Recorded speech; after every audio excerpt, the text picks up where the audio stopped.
Radio Democracy go talk to the financial sector, Jusu, where they can talk about government budgets and the statement of economic and financial policy them for the 2022 financial year. Well, these and other stories them they inside the program for you. Plus, as the Saloon Premier League don't end over the weekend, first round of the Premier League rather don't end over the weekend. The Premier League board chair Aliyu Vandi Kurma say now about 1.9 billion leones they use for run the first round of the 2021 Saloon Premier League. Members say they listen to we live on the internet on www.radiodemocracy.sl, courtesy of Osiwa and powered by AfriCell. And Sefi they listen to from Radio Shalom 89.5 Nakwena Dugu and Falaba District. Same way so on Radio Malen 88.5 and Radio 1G 11.3. Voice of Masuru 90.5 all from Pujon District. Radio Kolente 90.0 na Cambia. Radio Mua 105.5 na Kailaun. Voice of Karine on 98.0 na Kamakwe, Radio Vopad on 96.5 FM, and Voice of Sando 95.7 FM na Kono District. The program na Good Morning Saloon, you can be part of by way you send text message to the number 0779819881.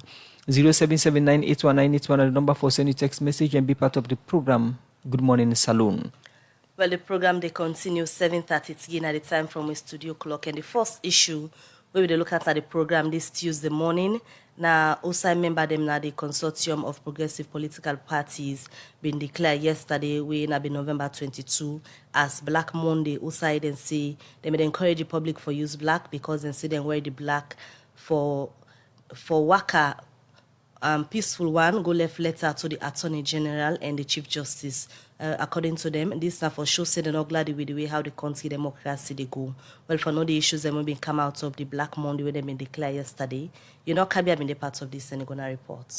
This is working hour. I go order for me to begin the effect and we are common at this place, Abu. I am talking to you. You are committing an offense for which I will not condone. Okay, then please disperse. Please disperse. I'm alone. How can I disperse? I'm alone. You are in a group. You have your followers. Commander, I want to draw attention over this. This man for don't go through.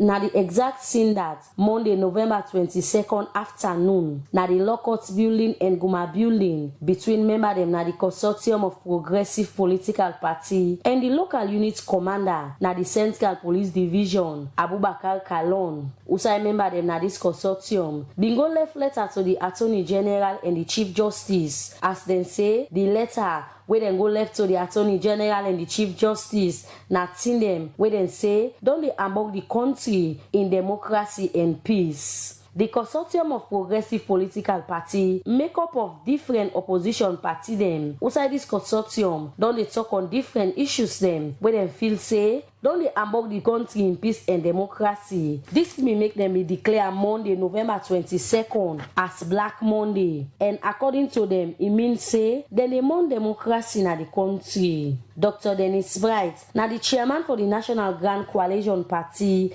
and SEF, now member na this consortium, say then a cop decide for wear black and go left letter to the AG and the Chief Justice because in say they're not glad with the way how the country in democracy they go.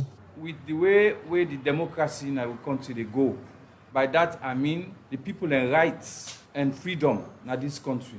We believe say things they go bad in a saloon. But it appears as if to say we not get any opportunity for express ourselves because it's like they don't suppress with freedom, even for talk. So now we decide on a peaceful march from one of we office them with a letter where we write all NTR don't tell Nasu, where we address to the Attorney General and we copy the Chief Justice.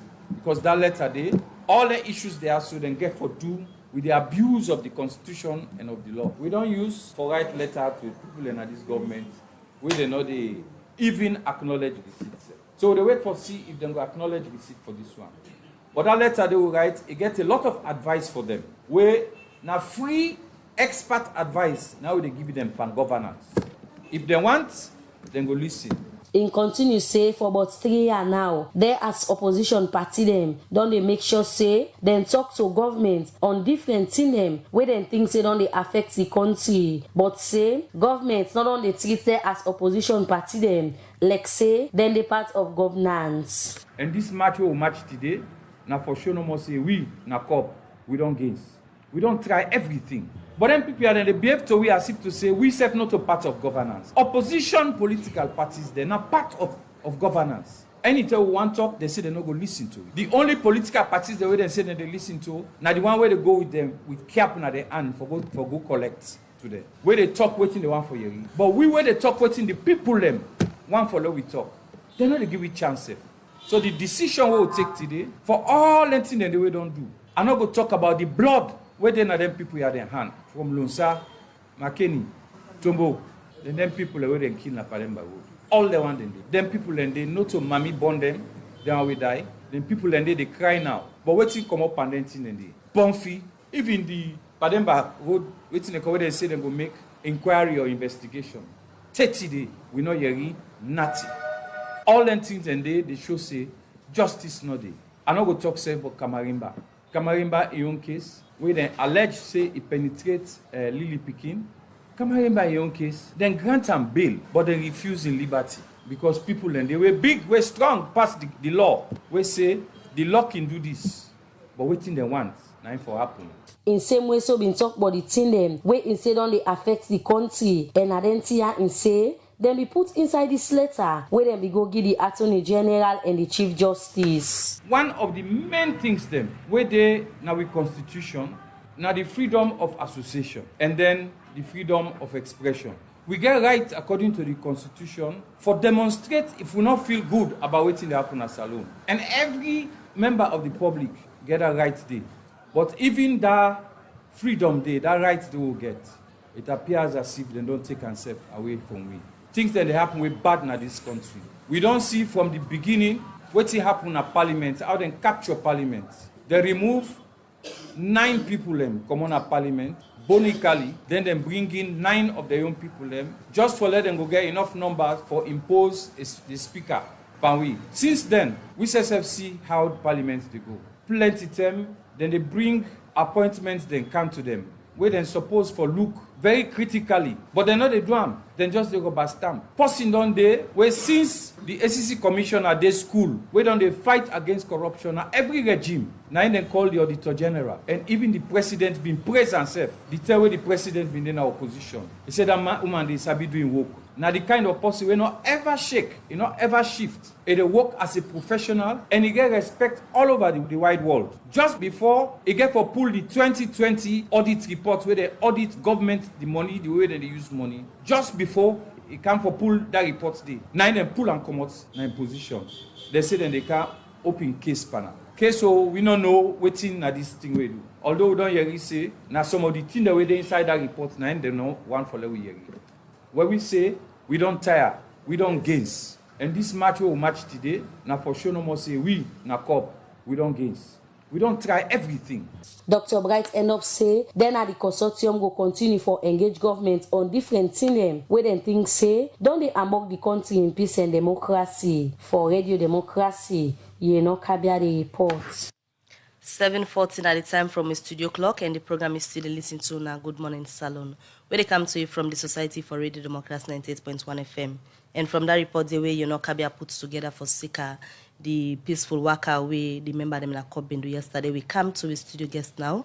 As we told earlier today at the program, the financial sector they can talk about government budget and statements of economic financial policy them for 2022 financial year.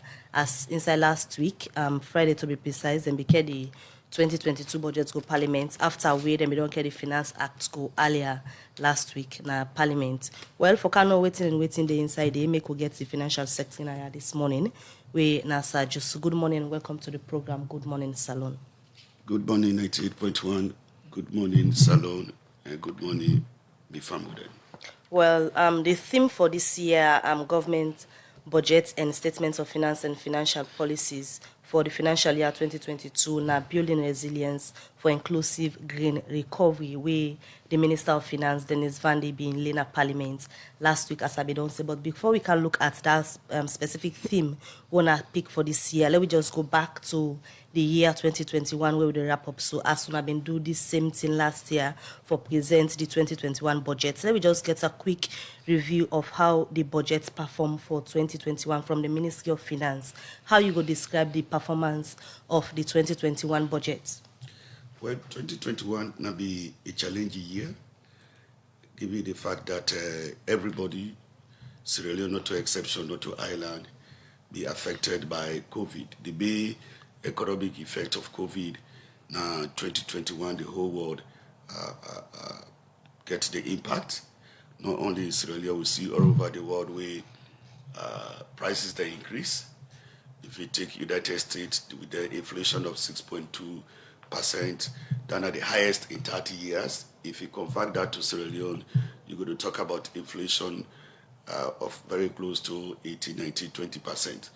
You go to Ghana, you go to Senegal, you go to the Gambia, all of them are severely affected. So 2021 are a challenging year, and that is why we said from 2020, 2021, the programs that we try for launch, the projects that we try for launch, that they will focus on taking into perspective also the impact of the environment.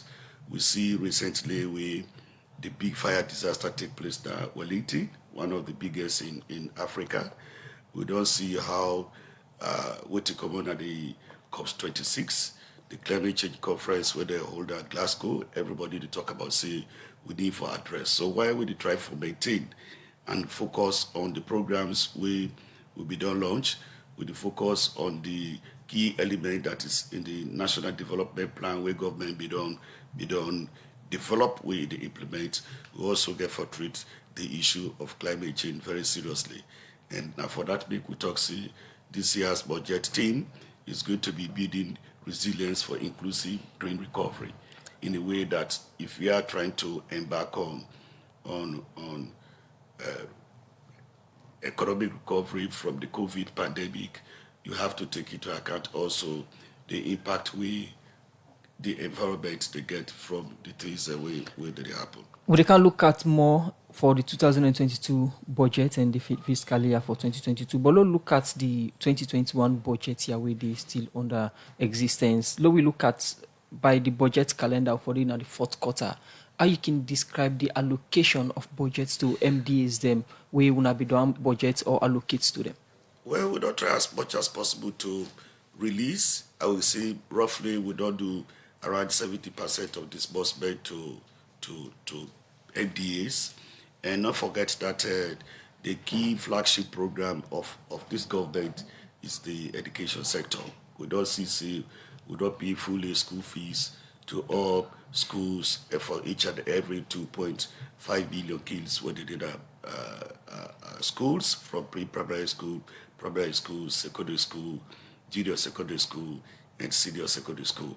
We don't try for provide for feeding, school feeding program. We don't try for provide for teaching and learning materials. Recently, they bring in core textbooks. They bring in civic books. That is a new dimension in the expansion of the free quality education government they implement. We look at the energy sector with the disbursement. We look at the health sector with the disbursement. The key challenge we will get in 2021 because of the severe impact of COVID. At the time you want to do the disbursement, they get because sometimes revenue very unpredictable. When revenue largely now manual transactions where they do, you project that every day you raise 25 billion or you receive 25 billion, but then at the end of the day you receive 10 billion. It becomes very difficult for allocating resources on a timely basis. That is the challenge we face, and that is the challenge many governments they face. But we don't try to address also commitment who they do in the security sector, substantial disbursement. We try to fully pay on timely basis salaries. We made a lot of commitment in 2020 for 2021 budget in respect of classified salary increases across the board. Not to everyone, but to key governance agencies of the ACC, of the Audit Service Sierra Leone, of the DEC, of the Human Rights Commission, the Statistics Sierra Leone, NAO, we do 25% salary increases for them. We are on track payment. We do 50% salary increases for the tertiary institutions. We are on track in paying those. We do salary increases for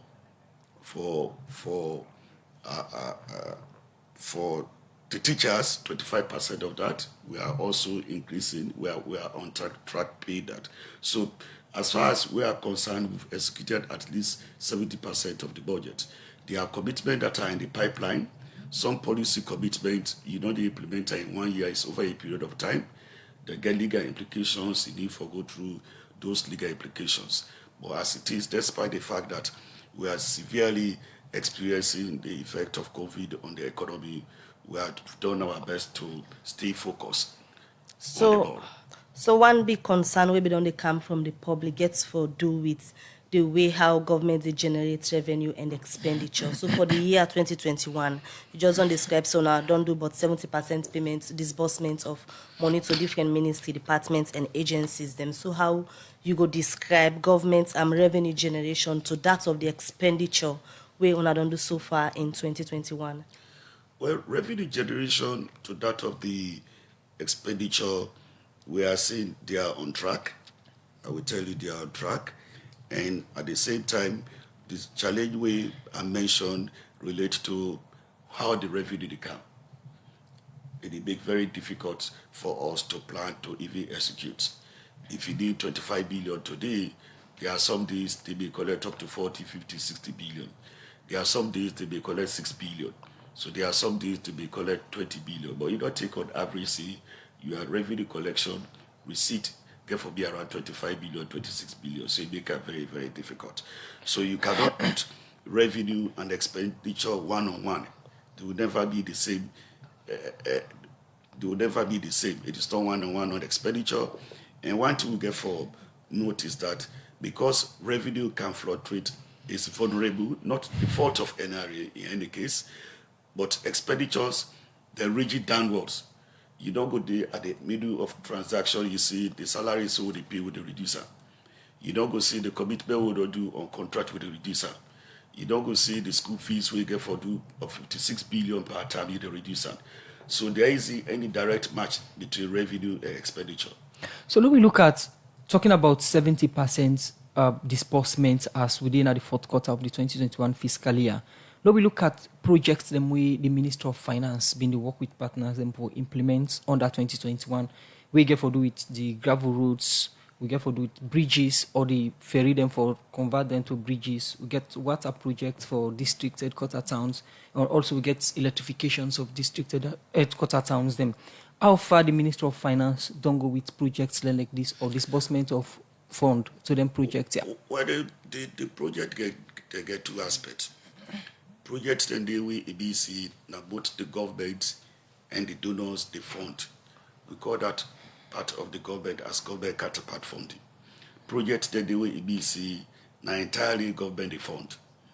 And we get series of this project now we could see we know they bring in additionality with the focus on completing the project. When you go to the electricity project, we start with the T&D, the transmission and distribution across the 7 terms.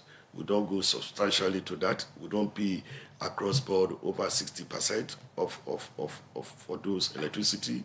We believe in the first half of 2022, they will complete the T&D and the Minister of Energy do already embark on the procurement of the generators.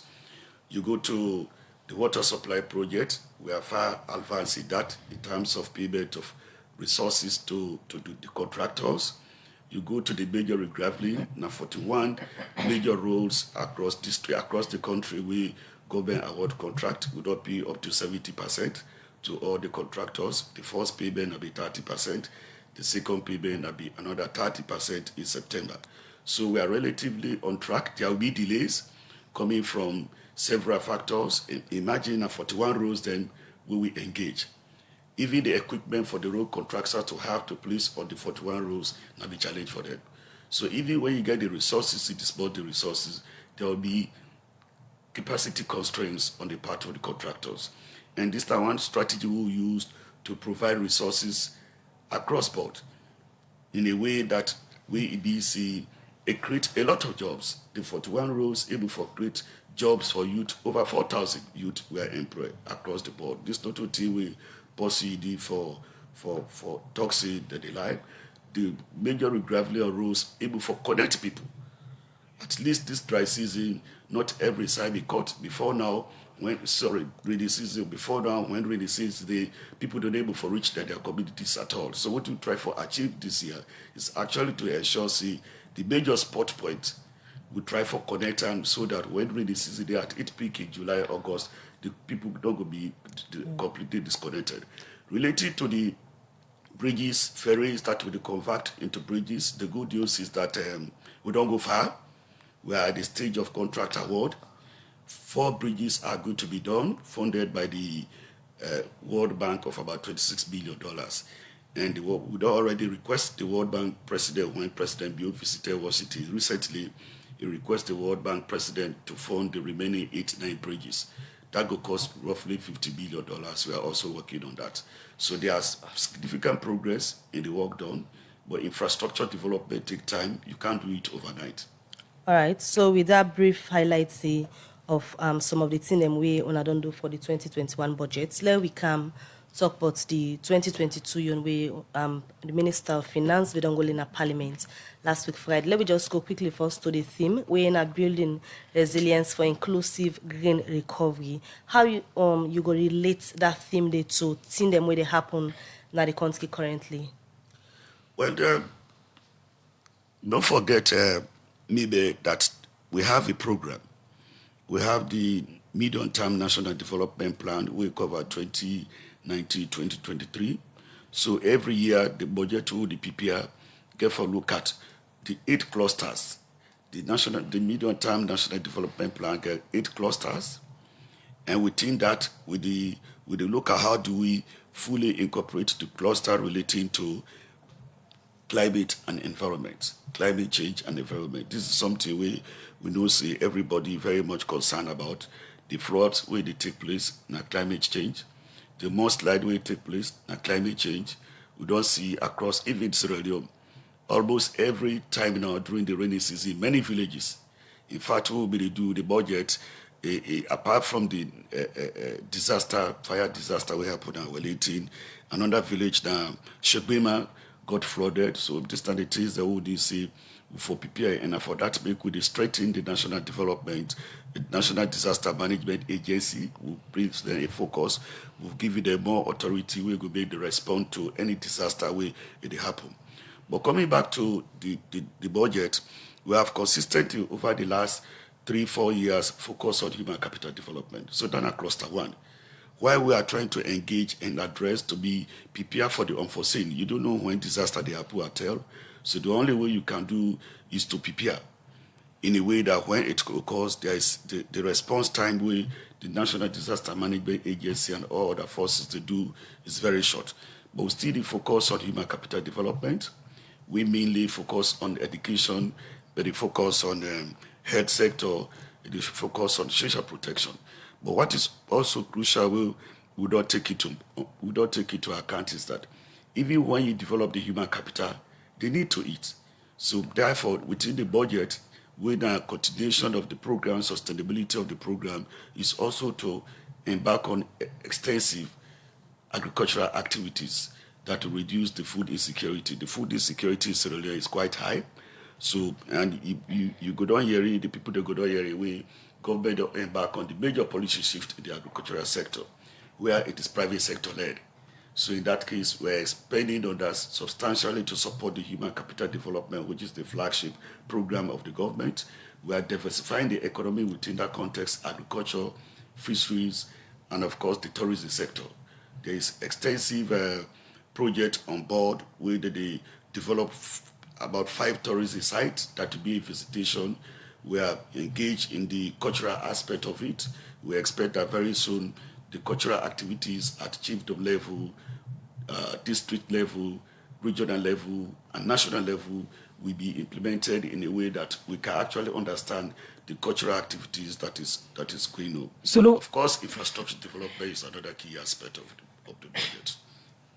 Now we look at the agriculture sector we make mention of. We know to new projects. Now one of the priorities them inside the 2021 budget year, and also the diversifications and the inclusion of the private sector into the agriculture. Looking at the investment in agriculture, what's in the change them way Minister of Finance go point at say now in this sector go don't create in the area of food sufficiency or availability for the people of Salone? I will tell you that it's an interesting thing. I just come back from a retreat. Igbo, we, Ministry of Agriculture, they do assessment of the 1 year implementation of the new policy shift. We call it the major policy shift in agriculture. There is good achievement, good stories to tell. When the Minister of Agriculture came to the radio, he will go into the details. But the first thing we government do was that we buy equipment machines up to 400, and that cost government about $80 million. Then the Minister of Agriculture, through competitive bids, engage 14 machine rig operators in every district or headquarter town, in every district other than Western area, Western urban, and Western rural. These machine rig operators to provide services to the farmers. They do the plowing, they do the seed harrowing. So you can observe that when you move around the country, because of that support, there are a lot of people engaged in farming. In fact, there is a whole chiefdom youth farms where the youth working with the Ministry of Agriculture, working with the community, don't do extensive farming. You don't see around this year where many people. Now the biggest challenge they have is even harvesting. Everyone is calling for combined harvester because we believe that the yield based on the analysis where they present a study is going to be high. And of course, it creates a lot of jobs. Then we develop a technology system with the release seeds. The major policy shift also in that government not they buy fertilizer, government not they buy seeds to supply to the farmers directly. What government is doing, therefore provide the voucher system through Roque Commercial Bank, so that the Ministry of Agriculture, they provide the voucher to the farmers. They have done the farmer survey, and then the farmers will use that voucher to buy input. They will buy pesticides, they will buy fertilizer, they will buy seeds, they will use it to do the plowing in their farms through the machinery operators and agro dealers. You make mention of the challenges where you say farmers then they face for harvest. We mean say still challenge they with them farmers there. So looking at the investment where government don't put in the agriculture sector and it don't be priority from the previous budget year them to the budget year we discuss now. What in one they do as a ministry for supervised government investment for ensure say all the money government they put into agriculture impact the life of the ordinary Australians? You know, we in Ministry of Finance, we're not rule-based.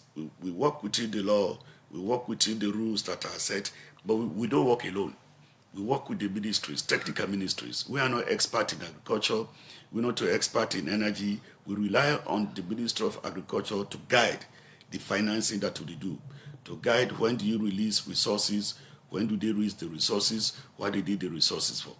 When the issue related to combined harvesters or even harvesters, it's not that they are not there, but they're not enough. And the farming season here is unique. Every farmer, they do the farming at the same time. So which means at the time of harvest, everyone is on the harvest. So the question is that what do you do? The alternative, what we develop is that we work with Bank of Sierra Leone.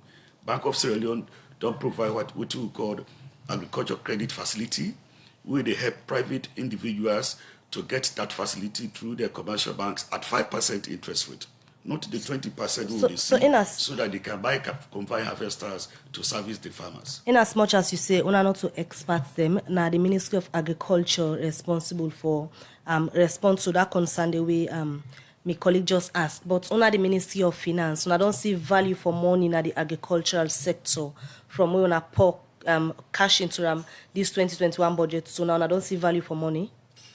Definitely. You know, we are dealing with farming season. Dealing with farming season in the sense that until the harvest is completed.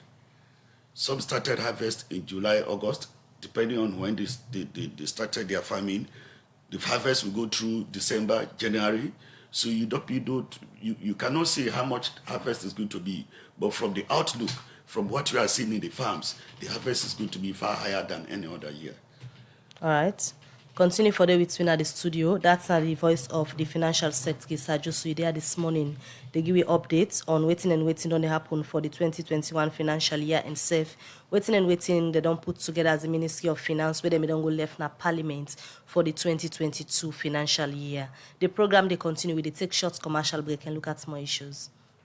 Salon Commercial Bank don't come with new banking products them for make life easy. With Million Online Bank and Million Mobile app, you can able for use Salon Link money transfer for send money to anybody like you not get bank account. Transfer or receive money na the same bank or any other bank. Transfer money to person or office like you not get the account number. Buy Edsalite, pay other bill them, and now get advanced salary. You don't need for worry again, but almost money then you earn. Because you can able for pay for things the way you buy in a supermarket and other shop them with the quick response code payment. Yagbadon done for the boss man them. With Beyond Online Direct, you can upload salary, pay all your supplier them, sell forex to Salon Commercial Bank, and watch your account anytime. If you need the app, download them from Google Play Store or any Apple Store, or go to Salon Commercial Bank website www.slcb.com. Sierra Leone Commercial Bank, delivering God.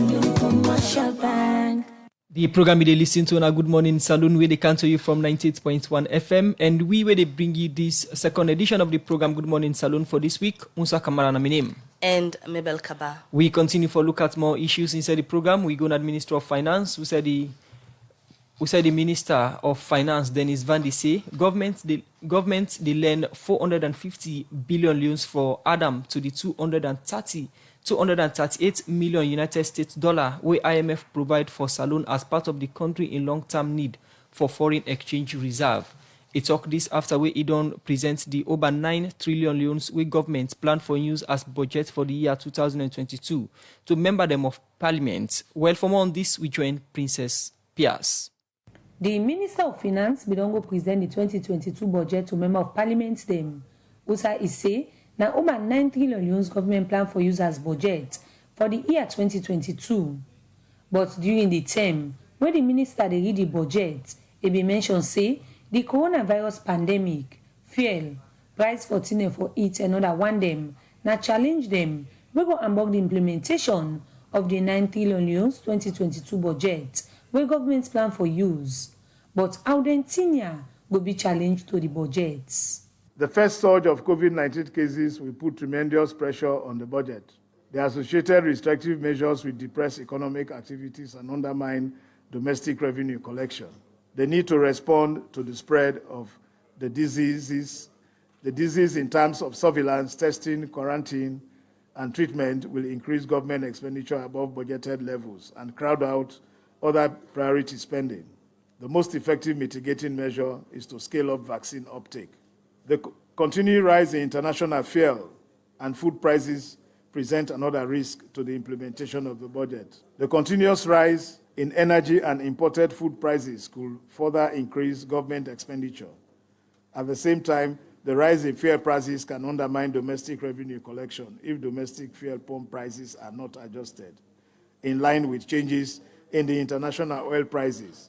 Inside the same budget, the minister will talk about 238 million United States dollar where the International Monetary Fund IMF provide for Salon as part of the country in long-term need for foreign exchange reserve. Where the scope is say government they lent 450 billion loans for add to the fiscal space.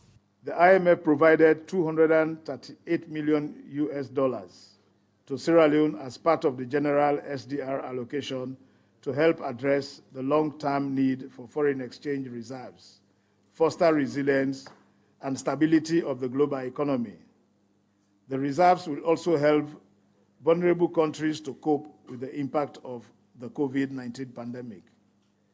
In Sierra Leone, while the SDR allocations will be used largely to boost foreign reserves, an amount of 450 billion loans will be on-lent to the government to provide additional fiscal space in 2022 for spending on poverty-related areas, including transfers to NACOVAC, school feeding, hygiene packages for schools, girls, for school-going girls, national tree planting, construction of boreholes, water supply facilities in communities, as well as payment of arrears, among others. Every year, the Ministry of Finance dey hold budget discussion with ministry, department and agency dem for talk about the coming fiscal year in expenditure. And the ministry bin don end the 2022 budget discussion with MDA dem. Outside the MDA ya bin ask for couple wey dem go want for use for the 2022 financial year. And the minister bin announce some of the budget allocation wey dem make to different MDA dem. The government is allocating 1.7 trillion to the education sector, accounting for 22% of the total discretionary budget to support basic, secondary, higher, and TVET education. Government is allocating 896.7 billion, accounting for 11% of total discretionary expenditure. This reflects our commitment to progressively increase expenditure to the health sector. Government is allocating 278 billion LEONEs to the agriculture and food security sector. Government is allocating 64.7 billion to the Ministry of Trade and Industry. Government is allocating 169.5 billion LEONEs to the Ministry of Energy. Government is allocating 118.7 billion to the water sector. Government is allocating 10.7 billion to the Ministry of Gender and Children Affairs. The National Commission for Persons with Disabilities is allocated 2.4 billion. Government is also allocating 31.3 billion to the Ministry of Youth Affairs. The National Youth Commission will also receive additional 2.8 billion from the domestic capital budget to support youth entrepreneurship and employment and promote youth ecotourism. The National Youth Service will receive 1.5 billion for the Graduate Service Program. An amount of 10.6 billion is allocated to the Ministry of Sports. The National Sports Authority will receive 26.6 billion from the recurrent budget to support sports programs. The Minister of Finance, Dennis Van Endop, say, although challenge them dey for implement the 2022 budget, but say the aim na for say they're able to complete all within the budget focus on when a human capital development. For Radio Democracy, Princess Piasley reports. 9 minutes after 8 at the time from a studio clock, and from that report say where Princess Pias put together still now the Ministry of Finance. We still get the financial sector in the studios. I just saw we talk about issues we get for do with the 2022 financial year. We don't listen to a report where Princess put together. Also, the minister don't explain some of the things them within inside the 2022 budget and the billions of LEONEs we one for allocate so different ministry departments and agencies them for the financial year 2022.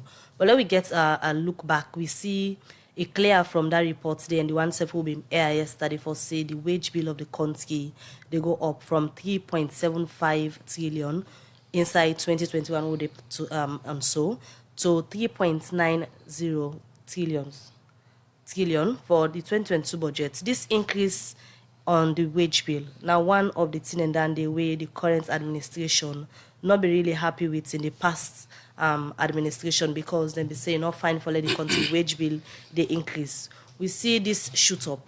How the country chose such shoot up, even though we're there in the midst of the COVID pandemic. And I think I don't want to go into the comparison of this government and that government. So how will you change? We'll therefore look at the reality. What is the reality? The reality is that every public sector worker won't forget salary increase, but you get for one within the bid and sustainability. The reality is that we need more teachers in classrooms than how they are today. The reality is that we need more healthcare workers than what we will get today. When you look at the whole public sector and you look at the total police per population, we need more police. Today, even if we have 30,000 police, they will not meet the ratio. So on this note, what will happen over the past 2-3 years is that we recruited substantial number of teachers. Teachers' payroll number is around 37,700. hearing from the budget year in, year out, we started with some 5,000, 2,000. Even in 2021, we provided 1,000 teachers recruitment, issuing them PIN codes already. We are talking about nurses, 1,000 this year. It's going to be another 1,200, 1,000 next year. We need more nurses. We need more technicians. We need more medical doctors. Then at the same time, there has been strategic salary increases. The nurses in 2020 during COVID, we provided them hazard allowance. We provided them allowance for not paying PE in an indirect way. If you are PE, pay as you earn tax was around, say, 5,000. We increased their salary by that 5,000. We provide them remote allowances. Each and every doctor, each and every nurse is earning that. We provided health insurance for all healthcare workers of about 11 to 12,000 healthcare workers. We're recruiting public sector workers. We've created new institutions driven by governance. No one can say no established disaster management agency. No one can say no established environmental protection agency. We are talking about SLESHI, which we are far advanced on it. We are talking about the student loan scheme. All of these entities established. They are not established to take care of a specific individual, but it's a universal establishment that we are doing to sustain the operations of government. So when you see within that context of saying that and the wage bill has increased, it's because many people that are saying that do not really understand what is driving the wage bill. It is not due to politically motivated recruitment. In fact, when you look at the wage bill of about 360 billion, the politically appointed people, total annual salary, monthly salary is just about 4 billion. Compared to the health sector workers, compared to the police, compared to teachers, compared to other MDAs. So it is really not that case that the wage bill is high. Yes, it is high. We agree to that. But people need more resources. As we speak over the budget, many agencies are requesting for salary increases. Yerewe and Narrative to do last year, for all governance agencies, we increased 25%. They say don't even do. Like after the budget, there is an agency where they believe, see, they forget more resources. They had a board meeting that they should earn more. Our police, all of them are getting hazard allowance. We increased that by 300,000 during COVID. We call it COVID allowance. All of those, we increased the wage bill. And when you look at it, take home, really, it's not that big. But it's because the resources are not available. If we have our way today, we can increase wage, we can increase salaries of the public sector workers by more than 400%, given the challenges that we are facing globally and externally. So it is not the case that as many people, depending on where they stand, arguing about the wage bill is the appointment of specific individuals, but it's because we need to support the base to provide services. We increase the salary of the tertiary institutions. That alone increased the wage bill by more than 80 billion euros in universities and tertiary institutions. More universities open, we are going to recruit more lecturers, we are going to promote lecturers.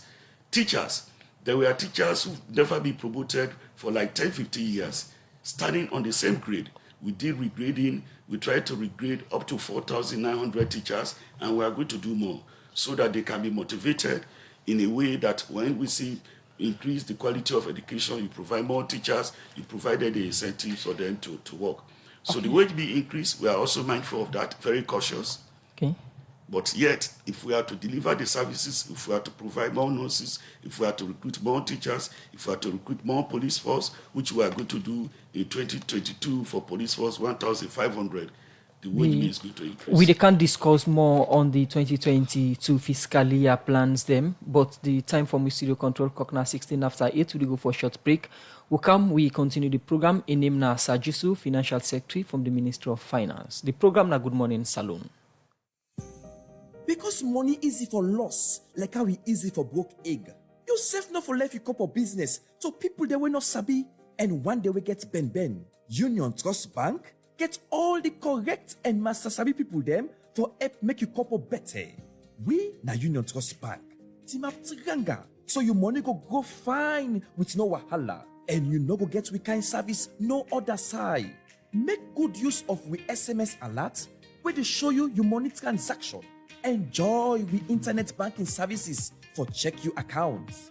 Sef, you can visit we website on www.utb.sl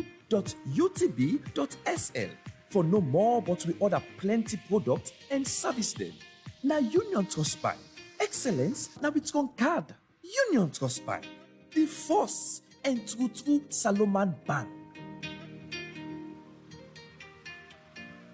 The program Good Morning Salon, they continue. We come back to the financial sector, sir, just to ask they explain before that break day, but why the country wage bill don't increase. Well, as you be explain, you make mention of salaries and allowances when a part of the thing, and then we say, just get forget cause for let the country wage bill go increase. But let me take a look at the issue of salaries and allowances. As we talk currently, COVID workman and they way they on strike. Waiting at the reason for this, in as much as you just say, when I don't pay salaries and allowances, why we still see people they strike for reasons we get for do with COVID? You know, the aspect of COVID is an interesting one, where EBC government they spend substantial resources. We in the Ministry of Finance don't pay the COVID allowances directly. Now transfer what they do to NACOVAC as an agency. Now they get control over the accounts and they pay. But we understand that the allowances which be na NACOVAC is roughly around 15 to 20 billion leones a month. During the peak of the COVID, will be the transfer around 40 billion a month, almost 10 billion every week. And then up to December, that was the case. Up to first quarter of 2021, that was the case. We also decided to now reflect the transfer to NACOVAC to be in line with the caseload. We believe that during the COVID period, we needed a lot of beds, we needed a lot of feeding, we needed a lot of surveillance teams, because the cases were high.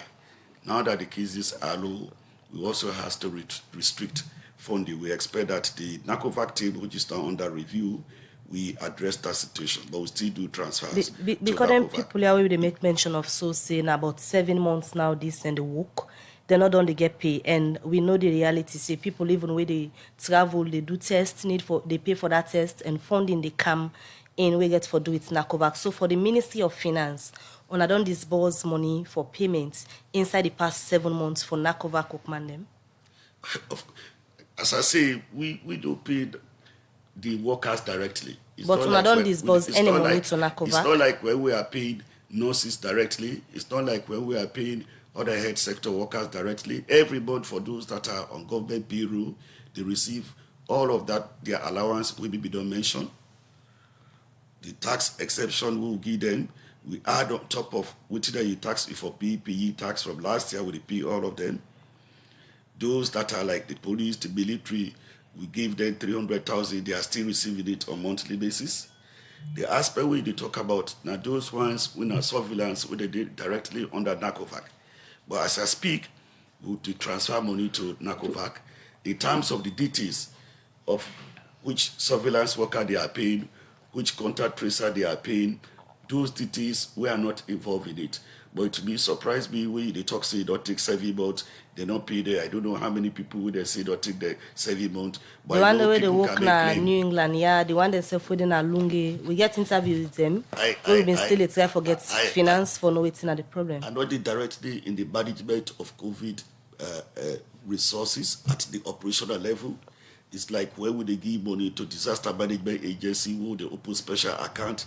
That money flows from that into disaster management agencies operational account, and all go sit down for know how many bandages where they buy, how many people where they work with them. The same thing for NACOVAC. NACOVAC has special fund at the central bank. We transfer money from that fund into their operational account, which they use to pay for feeding, which they use to pay for healthcare workers, which they used to pay for surveillance, tracers, etc. But you say you agree with me to see, it's not a known fact that the cases are far lower than what they were in 2020 and early 2021.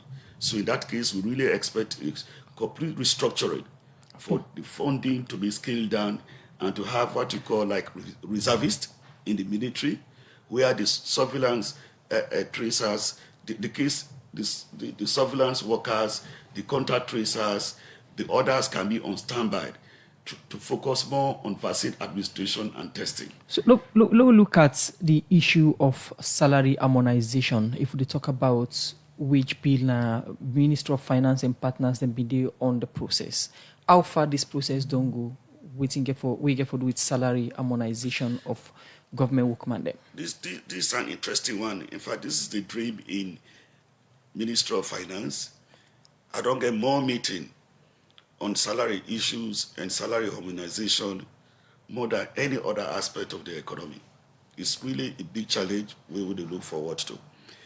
Before now, it was a case that every agency was an employer. They feed on the government budget, but they are not under the control of the government budget. If being a head of agency, why? I can recruit people there at any time.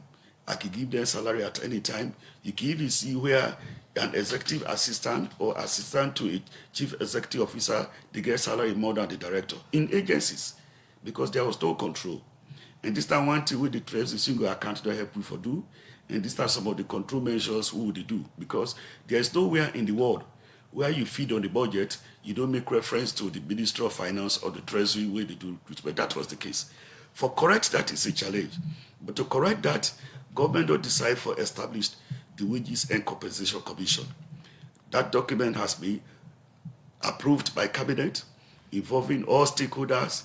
We had the parliamentary representatives, we had judiciary representative, we have civil society, the committee chaired by the Secretary to the Cabinet and head of the civil service, supported by Minister of Finance, and of course the public sector reform unit, move all over the country at district level, at agency level, to understand from the people what should be the case.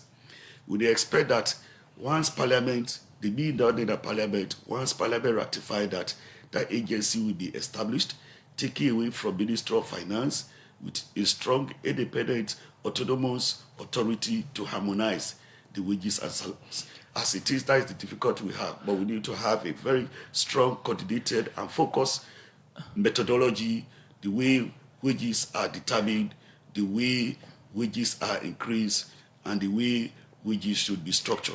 That is based on merit, it is not based on favoritism. So let's look at the issue of payments. The youth sector, now one way on the raise concern, and the youth corp, we our government program for ensure say young people get experience and work after university and self-develop their career. Don't raise concern, but 5 months now they receive payments. What's in the happen? Well, I know that is a very good scheme. You have the objective, you have the sustainability. Many countries all over the world, where they do youth scheme, they place them in job placement, in offices, in agencies. They have a scheme that ensure the entity where they work for provide them those allowances. But in the case of this, the starting point has been very rocky, wherein they expect over 800, 900 youth added to government payroll to pay them, and which in the case is not the budget. I'm working with I had a chat with the Minister of Youth last night and even up to this morning to say, let us move to a scheme. If it is Minister of Education, within the budget of Minister of Education, they can pay the youth, so there will not be any delay. If it is Bank of Sierra Leone that has taken 10, 15 youth to work in various departments of the Bank of Sierra Leone, the Bank of Sierra Leone would have programmed that in their budget to accommodate them. So once that is the case, such delays will not occur. But if it is not the case, you are going to raise voucher through the number system to pay them. It will not be on a regular basis, there will be a delay, etc. So why that is the case, if it is the case, it is not the fault because, as I said, for us in Ministry of Finance, we are rule-based and we work within the structure, we work what the budget provides. So as it stands, the people with the raise concern or the young people with within the system, within the happen, within the status when the company them incentive with them for get monthly, as in the raise concern for 5 months now. It's not the best method, which we are trying to correct. If it is 5 months, 6 months, I'm not fully aware. And this, now one of the reasons that we want to forget strong control over the payroll. Because you can recruit people, you don't pay them at the end of the month. And for that make, as it is, there is not a single government worker. We did on our payroll of about 97,000 workers on government payroll, starting from all other agencies, including the tertiary institutions who we don't increase. When the salary increased, it went up to about 40 billion a month. The police, the military, the public servant, all of them on payroll are paid. But when you take people there outside the government payroll, which you don't have control over, we are not involved in the determination, we find it very difficult, Minister of Finance. And we issued warning to all MDAs that don't recruit if you don't have prior approval from the Ministry of Finance, so that we capture in the budgets. As it is, in 2022, any salary adjustment we go do within an agency will not capture inside the budget, because it becomes embarrassing when you announce salary adjustment for an agency you cannot pay. As far as the workers are concerned, they want to be paid. How you pay them is not their business. We have to determine how do we pay them. So on the basis of that, those that are on the payroll, we pay them. And you can see when you come to NACOVA, those people where they talk about not receiving allowances, you go to the youth corps, they are saying they don't receive the allowances. They are not on our payroll. We don't have control, and we advise all agencies, if you want, let your staff that be paid on monthly basis, promptly. Because the reason why I be make mention of the NACOVAC workers, and because when we reach out to NACOVAC for an interview and say they want to get to finance for no waiting at the status of payments. And that make me ask you from finance, say waiting at the status if inside the last 7 months when I don't send any money in a NACOVAC. Certainly. If you don't send money to NACOVAC for 2 months, they will close that. All right, so let's send a lot of money to NACOVAC. In 2022 alone, the projected disbursement to NACOVAC program is about 174 billion. And this year too, we release substantial resources to NACOVAC. NACOVAC is raising money. We allow them, once it is authorized by the executive, we allow them to utilize those amounts. And when we are ready to do transfer, in the space of 24 hours, 1 day, we can release funds to NACOVAC. But I will appeal not to bring this sweet aspect of the discussion related to the budget, focusing more on NACOVAC. But we'll continue to release funding to NACOVAC. We'll release substantial amount this year. But the fact of the matter is that NACOVAC needs to scale down, and we are working with them as a government, if they are not doing it alone, so that we try to avoid this aspect to see we are on board, we are not paid, or we are paid. We should have people trained and qualified to some extent. If there is a surge in the cases, you can activate them to start work immediately. So that is the kind of fine balance we are trying to have between during the low case of the surge and during the high case of the surge. So the issue of blocking leakages for this 2022 budget, we see the rise the wage bill, as you said, we don't begin explain as to the reasons we make the wage bill don't increase. How this particular budget here they address the issue of blocking leakages? Let me tell you, there is leakages on the wage bill. The wage bill is really family control.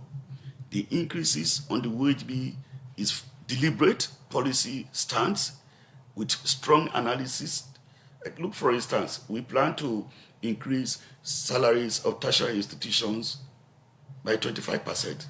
For God's sake, at the peak of the pandemic, Sierra Leone are the only place where non-health workers go on strike. They say they don't go in a classroom for go lecture. They want 100% salary increase. I mean, it is their right to ask. But at the most difficult part of the economy, the entire global economy, when countries are cutting that, we see a group of people, sectors to say, we don't care about the pandemic, we don't care who is dying, but want salary increases. We yielded to it. because we believe in education. Their salary was increased by 50% last year. In fact, it increased their allowances, leave allowances, from something like 34 billion to nearly 50 billion, 60 billion. So there is leakages on the wage bill. Where we talk about leakages relate to some aspect of procurement. Okay. Some are increased. That is why in the procurement, in the current Finance Act, we've tried to bring in ahead of schedule. Before you engage on procurement, you have to ensure to seek prior approval from the Ministry of Finance that funding is available for that. So that when we award the contract, we know that there is value for money. The procurement entity is doing a very good job to monitor the cost, to monitor the price, to set up the price down and monitor.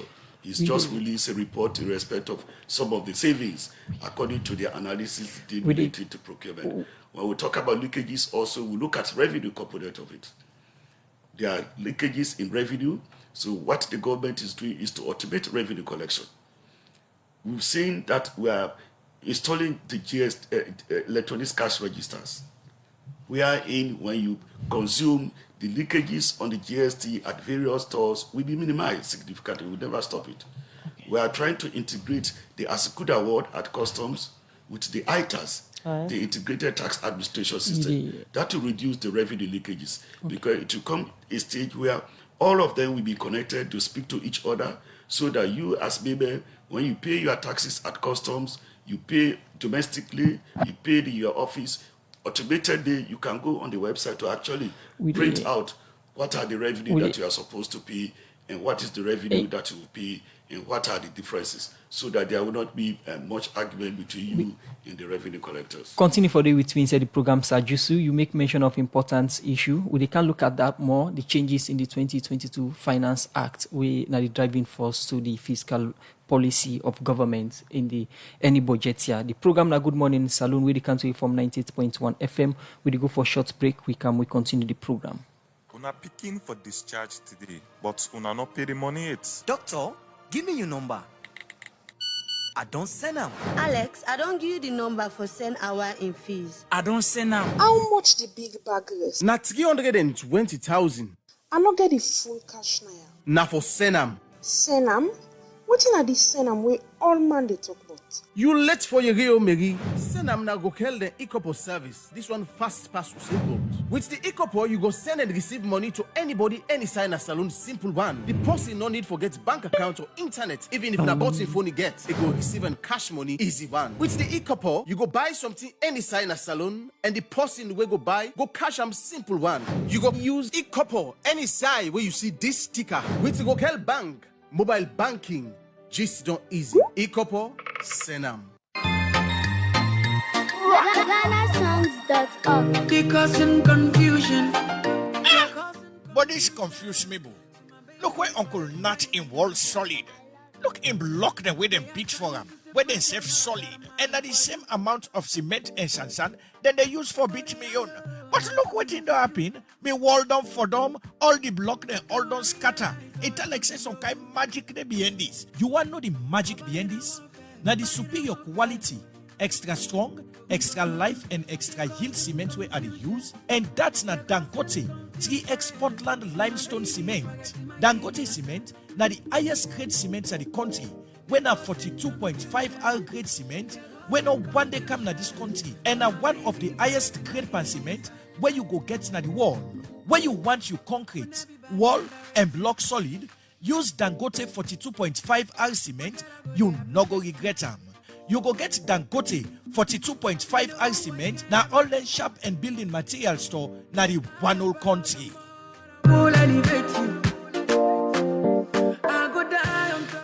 The program Good Morning Salon, they continue with a look at one part with headlines to them. Also, the chairman for the Salon Premier League Board, Ali Vandi Kuruma, say about 1.9 billion loans they used for run the first rounds of the 2021 Salon Premier League we done over the weekend.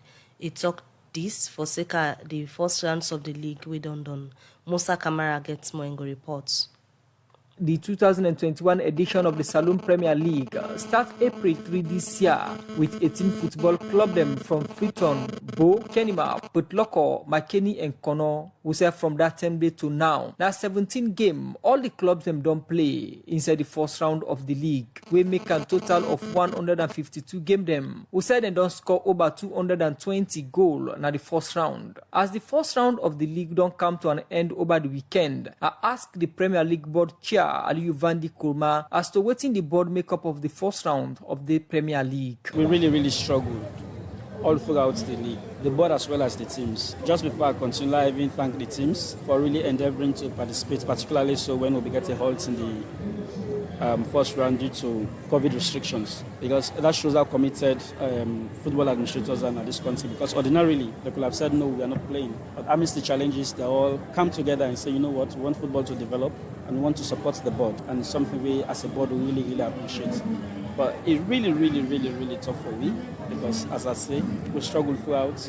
The board struggle in terms of running the league as well as the clubs in terms of following the matches. According to LEONE Kurma, the board been get pass mark challenge inside the first round of the game. We get for do with couple and the corona break them. We make the league they take now. LEONE Kurma say now 1.9 billion loans. The board been get for organize the first round of the league. And this couple is say now waiting they get from the Saloon Football Association from the COVID relief fund where the World Football Governing Body been support Saloon with this BNTM. Well, we get COVID relief fund, we get, so that's what we played. I mean, we organized matches we gave to the clubs, and not be just that was the only source of funding. We got 1.9 billion. We barely managed to cross the finish line of this first round, so we don't expect that money. Going into the second round, when would they expect the second round of the Saloon? We've not made a decision yet, because it's not only about you having a date.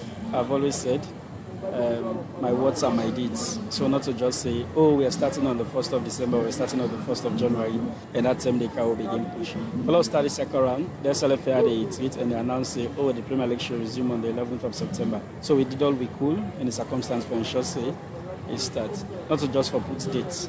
I mean, there are so many things we will need to put in place for ensure, say, we start the league. So once those things are put in place, then we can actually announce a date as to when. What will they expect, or what are the source of fund we expect going into the second round of the league? But these are things we need to sit down and discuss. You know, we don't try in the first round, and together with the FA, we hope so we'll come up with something. As the league, people believe say, play a big role for make Saloon qualify to the Nations Cup after 25 years, as plenty player them na the league, play for the national football team LEONE Stars, and help for qualify the team, make people being concerned as to when the second leg of the league will begin back. With this, according to LEONE Kurma, the board go engage with the Saloon Football Association for see how they go get a couple and fix date for the second leg of the Saloon Premier League. But waiting Premier League team owner them make up of the first round of the league. Benjamin Gordon, Mount West Leafers. Like competitive first round, we all see how the league starts, even though there are a lot of challenges with regards to funding of the league. But we see, say, football is alive in Sierra Leone, because down to the last day of the first round, the table can change, and even at the bottom, you see the changes. There are a lot of changes that will take place within the course of the end of the first round. Eric Lansana, Technical Director, Bo Rangers. I think it's been one league where you get so many things that happen, but as game by game with the learn every day. We're not there yet. We're still in a learning process till they put the house in order for make them better in the second rounds. I think the challenge is quite simple. I mean, the board has not been very supportive financially to the clubs and they suffer. And sometimes, you know, preparation, the break because of the COVID, it actually stopped some clubs' momentum. My name is Augustus Lawson, Vice Chairman, FC Johansen. For the position we did, at least we did 8 at the league, and we also try for prepare now for the second leg for the league, because this one we don't struggle, at least we're in a good position, we're in an 8th position. I'm the chairman, Noel Kitaminot, Chairman Central Parade. It was hectic, the financial challenges and logistical challenges, it was not easy. But I hope the board, the Premier League board, will cushion the financial situation for clubs. Definitely, I mean, this first round, we do have 30 points, and then we are going to push for another 30 points in the second leg. I'm the chairman for all audience. Football is football. For we, as team managers, chairmen of clubs, or owners of football clubs, once football they play, we are happy. We think so much needs to be done in terms of organization, in terms of publicity, because the turnout is not very encouraging. But football, nine the platform where they create jobs for a lot of young people, even just those who are organizing it, even the journalists them. So I think this is something where we need to take very seriously as a people, and follow move go forward. Even this stadium right now where we talk to, they see outside, they get carnival, they get other events where they come. So which means the second leg maybe not going to start say maybe then January or February will come out to Nations Cup, where they kill football. At some point we need to develop more venues and for play. We need to get corporate bodies and for come in and support fixing artificial turf across the city. This city, they play football more than any other. The first round of the league table end up with Bow Rangers, now number 1 position at the table with 35 points. Eastern Lions, second with 33 points. Central Parade, third with 30 points. Wusum Stars, fourth with 29 points, and FC Kalon 5 with 28 points. And the last 3 team them na the relegation zone of the table. Now Anti-Drugs with the 16th position with 15 points. Baibure Warriors with 13 points. They 17th position. And Saloon Police, then at the 18th position of the Saloon Premier League table with 11 points. All right, so Namusa Kamara put that report together for Seka, the Salon Premier League first round, Sweden over the weekend. The program is still listened to on Good Morning Saloon. We come to you from the Society for Radio Democracy 98.1 FM. We'll still get the Financial Secretary, Sir Jusu, inside the studio. The program you listen to on Good Morning Saloon will come to you from 98.1 FM. You earlier make mention of the Finance Act 2022. And you talk about the power of the Minister of Finance. But one issue we come up now the 2022 Finance Act, now the issue of the National Revenue Authority. We say the Finance Act, they ask the Commissioner General, now the National Revenue Authority, for submit dates or the list of people who own NRA liabilities or any kind payment, for ensure say then submit them to the Ministry of Finance, where the Ministry of Finance self go set up a body for collect any debt we anybody own the National Revenue Authority. At which time the Ministry of Finance decide for include clause like this or provision like this now the 2022 Finance Act for ensure say NRA reports to Ministry of Finance, and the Minister of Finance go set up a committee way or third party for ensure say they investigate or collect the debt of NRA. Well, this will be interesting debate, but let me just put into perspective with the Finance Act. Many people be misconstrued, and I see that in the world of Parliament that Finance Act they only deal with revenue. But everybody from elementary economics, when they say finance, is both revenue and expenditure. And anything where they make the revenue happen, anything where they make the expenditure happen, it relates to finance. So when we talk about Finance Act, now the pay setter for the budget, they try for get the enabling law on how you would deal with revenue and how you could deal with expenditure. So anything in government, whether it deals with enemy, whether it deals with sport, whether it deals with Ministry of Finance, whether it is about rate, can be under the Finance Act. It's more fiduciary related to the management. It can be expenditure, it can be anything. So that is what is it. We've seen what the minister observe. The minister be done the Minister of Finance as a DFS, that is Deputy Financial Secretary Revenue, for several years. By then we were younger guys at finance. Then he can go as Senior Deputy Financial Secretary, ISP on Revenue, and he be now Minister of Finance. And one of the key things that I see the focus on, like me, they call me FS Revenue, because I'm not too keen about expenditure. I'm keen about the revenue they collect, and I'm going to make you deliver on the services. So I see it gets special vigor also for revenue. But we observe that some areas, revenue areas, we agency, you know, NRA Commissioner General, they do very well, but they need the tax administrator, they need the policy, that is the Minister of Finance, to support that revenue collection. If we undermine it, we will be in a very serious challenge. So what will they try for talk? At the end of every fiscal year, financial year, by the 31st of March, all companies, taxpayers are supposed to declare and file their taxes.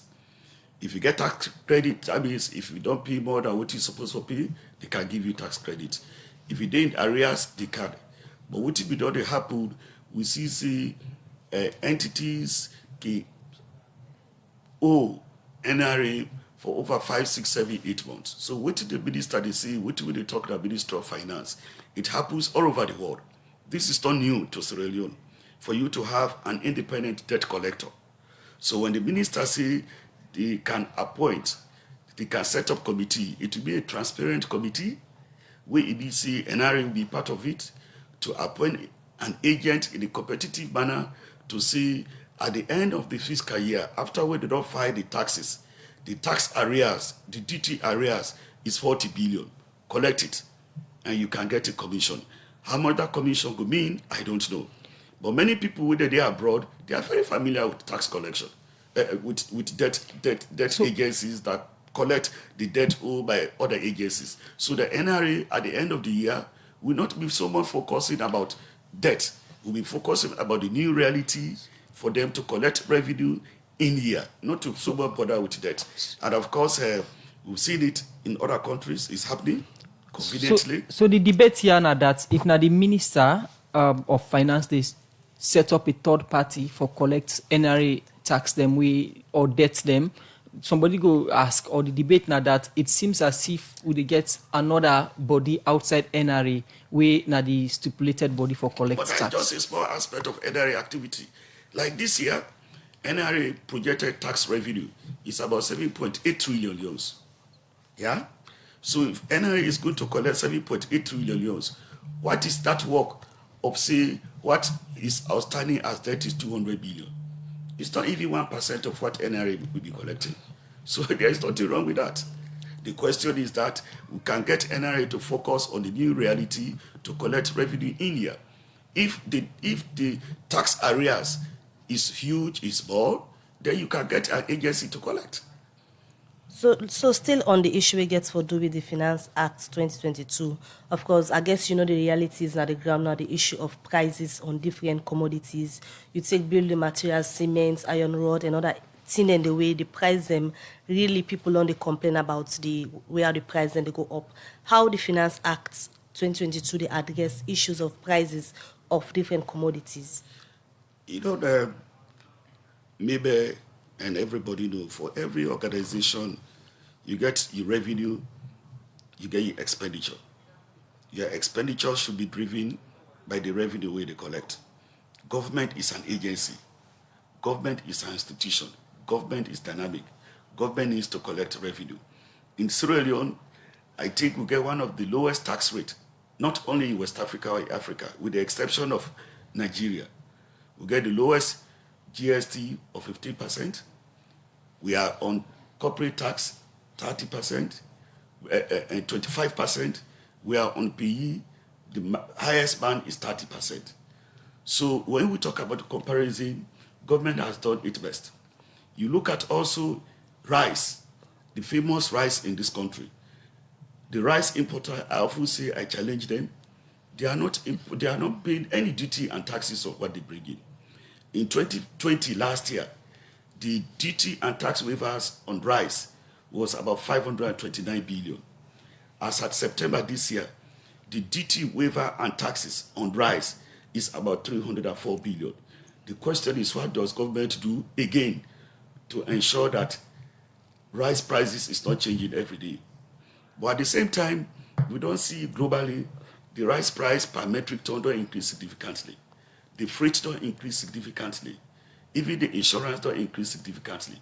But even when you have resources to pay for it, it's difficult for them to import because of various reasons. We provide foreign exchange for them. Not only that, what government is trying to do is to embark on this extensive major shift in agriculture. If we scale up our rice production, rice become more profitable to our local farmers, rice become consumable by the citizens of Sierra Leone, gradually you can see that the price of rice keeps stable. You come to the other essential items. Many of them will remove duty and taxes. That's what you can do as a government. So anyone the way when I don't reduce, remove tax and duties, so because the reason why I ask now, they can do the adjustments for prices. Cement, we reduce it to 10% from 20%. I mean, the question is that even when you make it zero, do you have any guarantee that this price of cement will not increase? No, because in that case, price should not have been increasing. So what's not the problem? We reduce also iron rod to 5%. Because these are some of the major items we did and the market we did the increase.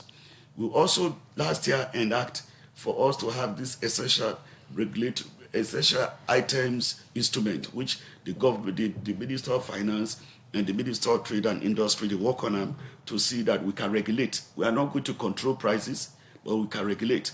The question is that if we don't give you duty and tax waiver, we don't reduce the cement from 20 to 10%, we don't reduce the iron rod to 5%, what are you going to give a return? So we are going to engage the importers of these essential items to sit together to understand how do we do the price regulation so that people don't go to grab in the morning, the next day they see it's 10,000, the other day they see it's 15,000 or so. In terms of the regulations and what's in the Ministry of Finance don't they do? Because in as much as you go say not only they implement, we don't agree for the inside, then una can parliament, but also una get the responsibility for ensure say side one they put public money, then people them for account.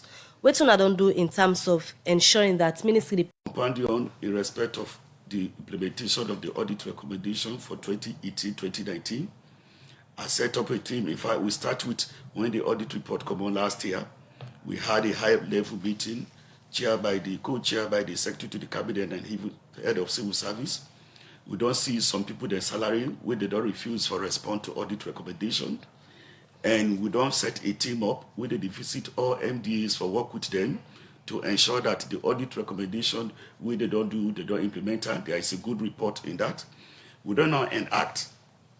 We don't now enact in the Finance Act two components.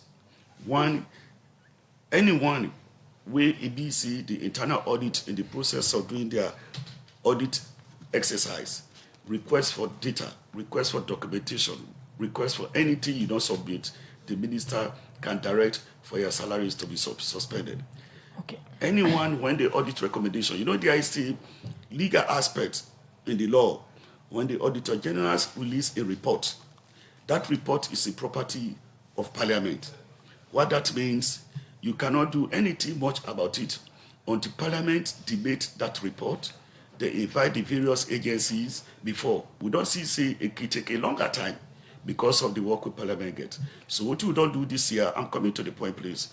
What we don't do this year is that anybody, anytime when the audit report come out, within 30 days, if you don't respond to the issues, we'll suspend your salary. In fact, we are thinking about it when the 2020 audit report come out. We are really trying to get from the Audit Service Sierra Leone the pinpoint those data, because sometimes they can say vote controller. It may not be the vote controller, but because the vote controller is the one that is in charge, is the vote controller that is reprimanded. But you have people that will travel, for instance, they will not show evidence of travel. You have to follow on those to submit report. You have people that will do procurement. They will leave out the procurement minutes. It will not be in the file. So when the auditors visit, they will not see those documentation. So therefore, you cannot blame the auditors. When the auditors are respected, you submit audit reports to them, they cannot indict you. But if you don't submit audit reports to them, definitely they will indict you. So what we are trying to do as a government, and to scale up the importance of audit recommendation, to show that government is committed. The report, they can't sleep on the shelf. Once the report is out, we ensure that we get the people that are involved, we get the people that are to respond to the issues. Even before Parliament sit, we are taking administrative measures as a government. Parliament will continue to do their job. Parliament will continue to debate it. Parliament will continue to issue it. But we have to sanction people who failed to implement the audit So recommendations. the issue of financial accountability, and you, na person, we get vast knowledge on issues we get to do with finance, and you don't talk about issues we get to do with accountability. The current situation now, audit service, the decision of government for suspend the auditor general and a deputy. This in any way gets any value in terms of issues we get for do with financial accountability? Really, I don't want to go into that. Except you say if Sajusu leaves Minister of Finance today, Minister of Finance will not work. So does that government mean still committed to implementing the audit recommendation? I mean, what I don't explain in terms of the effort. Ask many colleagues who are in the NDA, would not write letter to them. Some of them would not punish them. If I recall a staff in London to come and respond to audit recommendations, I recall somebody who don't go on leave to retirement, we recall them for can respond to audit recommendations. What we are trying to do is to scale up and to let the people to know that this is the effort government they do to implement the audit recommendation. We have to be accountable. And no one is above the law. We just have to be accountable, but we are committed to it. I would not like to comment much on that. The matter is before the tribunal. That is a court. I cannot prejudice. I don't want to be seen discussing those into details until we wait for the outcome of the tribunal. Don't look at the power of the Minister of Finance or the Minister of Finance inside the 2022 Finance Act in the area of audit, in their own audit. Come again? Would that they sanction the Minister of Finance in their own audit? It will be interesting for you to know. I wish one of my colleagues or staff in the Ministry of Finance would have been around. There are several suspension, withholding of salaries, many measures we've taken. In fact, the staff we recalled from London, the staff we recalled from leave to retirement, we are staff of Ministry of Finance. We do consistent audit, but notwithstanding, we are human beings. The Auditor General must find anomalies, irregularities, and there is no public account in the world that we don't have abnormalities. The question is that reforms has no end.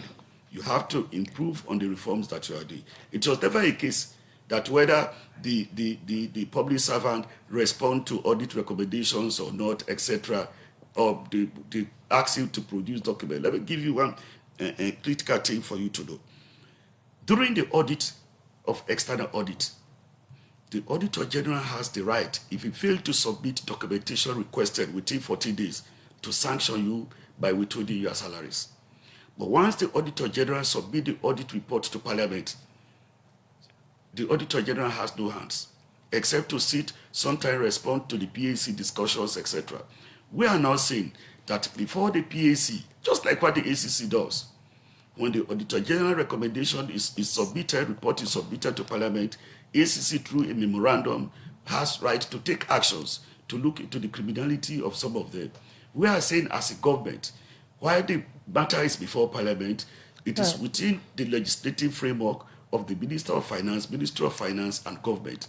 And I will tell you, I don't like to expose Mr. President, he's very much committed to this. He said we have to legislate it to ensure that people are held responsible that fail to implement the audit recommendations. Imagine we send people to all the embassies, with the exception of China and South Korea, for them to look at the books for the past 3 years, how money sent disbursed to the embassies, how it will be spent, whether they account for it, whether they have the right procurement document, etc. It's a process, it's a reform, we'll be there one day. We want to look at messages where listeners and viewers that don't send at the program. We get, because we not can usually get here at the studio, we producer they don't give it quiet for you just 10 minutes more for wrap up the program. But still on the issue, we get for do with the audit issue before we can look at messages. I ask again, I take you back to the question we get for the issue of Madam Lara Tilopias and one of in deputy them. Now, timely decision this way government take, especially where the country is naive of releasing the next reports from the audit service, Sierra Leone? I mean, I really want you let me go on this. Definitely, I cannot dwell into that matter. I don't have authority to say it's timely, it's not timely. But when they do with finances and then they take on to account. We are dealing with finances, but that is an executive decision. It's not within the realms of my discussion where I can at this place. Definitely, I will appeal to the a man who send the message, I tell and thanks for everything, but no one for comment on that much. All right, let me look at messages at the program this morning. Continue for the between at the studio, Financial Secretary Sajusu.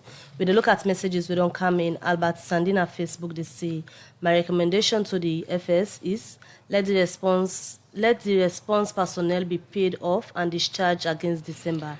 Staffs are not active contracts. Where there is a caseload, treatment center or not, payments must be made. And that's a message from Albert. More messages to look at, Musa. Quick one from me. They say the Finance Act is a document used to adjust our taxes and the means of raising revenue. Why the amendment of other bills like the Procurement Acts, the PFM Act, the Audit Service Act, and the message continues to say parts 21 of the Finance Act in the area of procurement was amended to lift procurement restrictions on defense. Why? We look at more messages. This other one they ask, say, how will the 2022 Finance Act and the budget address the issues of commodity increase, especially on prices that are essential goods? This one say part 24 of the Finance Act is giving the Minister of Finance the power to annul contracts previously gone through procurement processes. Is this not undermining the work of the procurement office, Sajusu? We look at more messages where people don't send. This other message we look at say, can the Financial Secretary please comment on the issues of subvention? What is the status of subvention disbursement? Because SLAG, for example, is one of the institutions that are yet to receive subvention. This one says budget credibility remains a big challenge in Sierra Leone as the spending laid out in the budget is not delivered during the year. What assurance will he give that the 2022 budget will be delivered as approved by Parliament? Well, we look at more messages. Hindolo Lagbana Facebook say there is no better way the FS can explain the reason for the increase on the wage bill. Ever than before, there is need for more teachers, health workers, police, etc. So we should think salon rather than scoring political goals. This one say the cases are lower than what they were in 2020 and early 2021, according to the FS. My question is, why did you upkeep us on the red line list on the 19th of July for over 2 months? Osfred Cameron on Facebook say, however, thanks, Mr. Minister. Well, the FSR is still not the minister. However, the Finance Act aimed at curbing the fiscal indiscipline of related others, governments and MDAs. Gross domestic product equals gross domestic economic ease. Well, from the text message here, because of time, we join the FS for respond to some of the text messages. Them as then they come in, we go put them to you as how important then they to the program or issues them would discuss. But FS, you can respond to some of the message there quick. Yes, thank you very much, Texas. The way with the message, it clearly shows the people that they follow and people are informed, so that we will. In governance, we have to be respectful of that. I go quick one relating to the authority of the minister to terminate contract. Procurement. Procurement, yes. That is the case. And it's the same case all over the world. I could try for bring people there to the micro part of an agency. Take 98.1. You procurement officer, you be the head of 98.1. Go enter into contract where you not get any knowledge about it. Certainly you go terminate her. We don't tell MDAs then say, before you embark on procurement, get to the Minister of Finance to see the allocation of 20 billion loans. We have the resources, this is the schedule, so you can move forward to embark on procurement. You move ahead. But if you, where we are now, the Minister of Finance is as the TN. To embark on their procurement, to conclude their procurement, to do the evaluation, they go to law officers department, they issue legal opinion, they go to NPPA, they clear it, and come to Minister of Finance to issue certificate of approval. It's a fatal complaint. Many a time people that can ask me, where is value for money you are assessing? And you know Sierra Leone, we know all man. I'm not going to be ashamed of that. Almost every engagement, every businessman where they do procurement, they know the minister, they know me, they know everybody. So at that time, one of the bargain where they get, they said, now we just sit on paper. Now, before you embark on that joining of procurement, it has to be approved so that we know there is already commitment. You they accumulate areas, not at the time where you pay the amount, at the time where they enter into commitment. So it is a good policy measure, and that is part of the strong the fiscal discipline we are trying to introduce, and I believe people appreciate it at the end of the day. Slab subvention, I think, I don't know where the paper is, whether they submitted, but as I say, we are rule-based. When you request, which is your subvention, we pay. If you don't request, we don't pay. I know ICASEL request, we don't pay them from the first half of this year. So if you have a receipt of a sludge, in fact, I talked to them when they get an annual conference some months ago. I tell them, say, submit your request. When you submit your request, we can pay.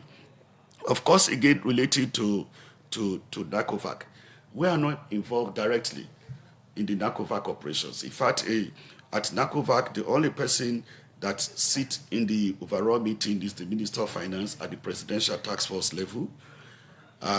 Everybody knows Sierra Leone are one of the best countries where they don't manage this disease in a way through funding. If we can say we don't allocate disburse to schools 56 billion or we don't pay this amount, equally so, we can say from this year alone, we don't disburse 250 billion leons to NACOVAC. 2020, we gave 369.9 billion leons to NACOVAC. That is show government commitment to fight the disease. That is show government commitment to sponsor. When it comes to matter of paying those allowances that we are not involved, when it comes to paying for those services that we are not involved, when it comes to paying contractors that we are not involved, we have a secretariat, we have the overall secretariat headed by the Deputy Minister of Finance, who is the chairman of NACOVAC.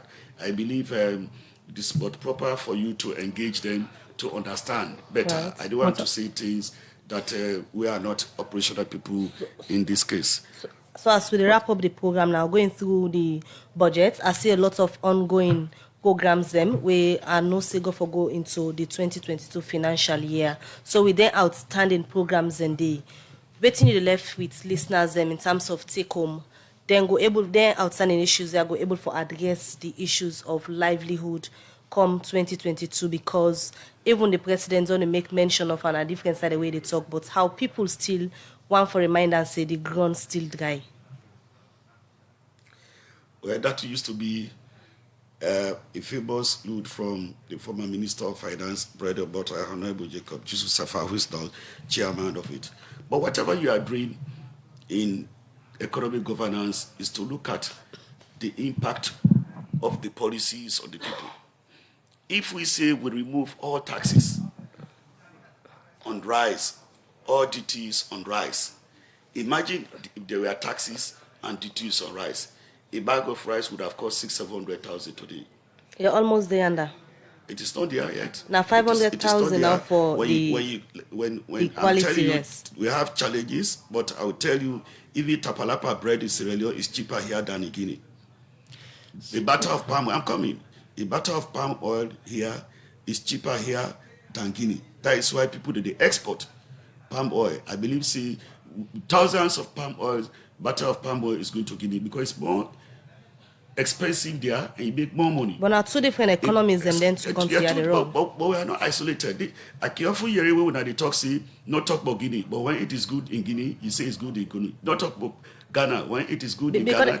But let me tell you, it's comparative. You are not alone. You have neighbors. You look at what are the prices there. But also government can take into consideration the good things the way they happen in their countries and they want to compare way bad things the way they happen, and also take into consideration the challenges where you get high the addresser. If we don't reduce iron ore price tax on it to 5% from some 15%, that is something that affects the livelihood of people. If we don't reduce cement from 20% to 10%, that is something that 2022 better go there for people then? Well, we hope so. It is an expectation. Even the budget will talk, it don't mean say money in a box, ATM money in a box, where they only go put card. We have to generate this revenue. If you don't generate this revenue, look what you do during COVID. It not ever happened. Right. We gave cash support to people, the vulnerable groups. We gave cash support to hotel workers, etc., running to billions of euros. We salvaged some of the aviation-related industries, food for work to youth. So these are some of the things you do. But the sustainable way is to educate the people, you educate the youth, for them to be able to earn resources. That is more sustainable than giving arms every day, year in, year out. When you talk about revenue mobilizations, what's in the revenue stream or the project for 2022 fiscal year? It's about 7.8 trillion. With sources, locally grown sources or from donors? It's just domestic. Domestic revenue that we expect NRA to collect, domestic revenue that we expect the Treasury Single Agency also to collect. It's a combination coming from income tax, coming from GST, coming from corporate taxes, coming from royalties, coming from concession fees, coming from fisheries department, coming from mines department, etc. So these are the main sources of government revenue. Many thanks for you joining at the program this morning. The Financial Secretary, Sir Joseph, for can give people an update on waiting for happen 2022 based on the budget one in Parliament and the Finance Act. Thank you, Ikaya, this morning. Thank you very much. Well, I had this edition of the program go left on plenty. Thank you to the production team. Michael Sambola and Alex Lawrence Kurma produced the program. DJ Ahmad give it technical support. Moses Kavara and Usman Kamara make on us on Facebook. So till we meet again, Mabel Kabadi say, get yourself a wonderful day. Goodbye. And Musa S. Kamara say, bye-bye.